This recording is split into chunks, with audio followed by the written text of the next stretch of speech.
Hello, this video is about a kind of neutralisation reaction, but this time instead of putting acid plus alkali, we've got acid plus metal.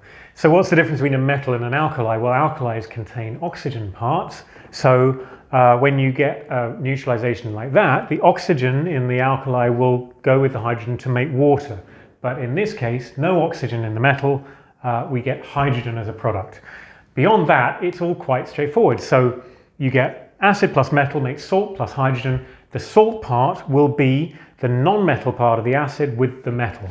So here we've got hydrochloric acid plus zinc making zinc chloride plus hydrogen. If you've got magnesium neutralising sulfuric acid, you get magnesium sulfate plus hydrogen. But you could swap them around. You could put magnesium with hydrochloric acid and you'd get magnesium chloride. Or you could say sulfuric acid plus iron would make iron sulfate plus hydrogen. So the principle is all quite straightforward. You make your salt from the metal part and the non-metal part of the acid, and the byproduct with acid plus metal is always going to be hydrogen gas. Thanks for watching.